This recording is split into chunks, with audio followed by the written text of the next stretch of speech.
মাত্র একটা ডিম আর ১ কাপ সুজি দিয়ে ঘরে বই তৈরি করে আলান এরকম মজাদার বিস্কিট। আসসালামু আলাইকুম এভরিওয়ান, বেকুনের কি অবস্থা? আশা করি বেকুনে ভালো আছেন।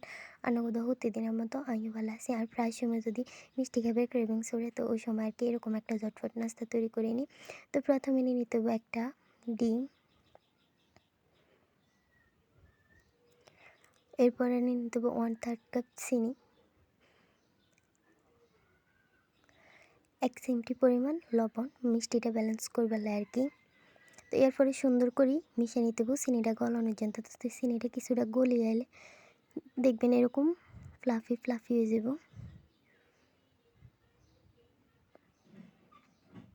এই তো চিনিটা গলা হয়ে গেছে। এবার দিয়ে দিতে হবে 2 টেবিল চামচের মতো দুধের গুঁড়া।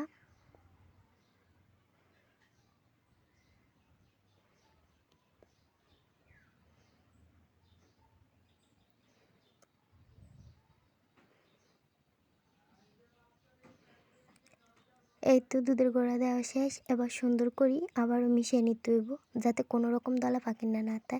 মিশানো কমপ্লিট হয়ে গেছে। এবার দিয়ে দিছি 1 কাপ সুজি দিয়ে এবার আবারও সুন্দর করে মিশ্রণটা মিশিয়ে নিতে হইব, মানে সুজির লগে আর কি।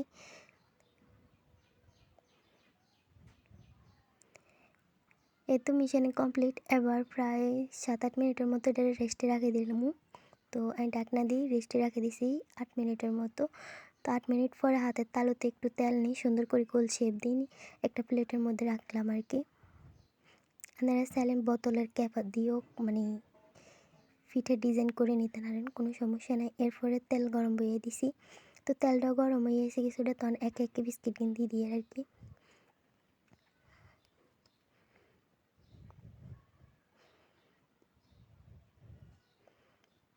তো একে একে সব দিয়ে দিলাম।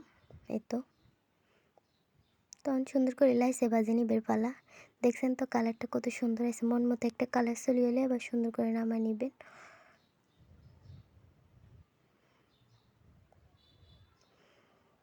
তো বিস্কিটটি সুন্দর মতো ভাজা শেষ হয়েছে, এবার নামায় নিবের পালা।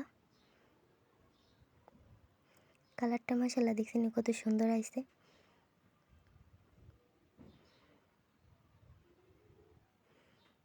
এই তো বিস্কিটের ফাইনাল লুক। তাই যে পর্যন্ত রইল বেগুন বালা, তাই সুস্থ থাকেন। Thanks for watching video. Allah Hafiz.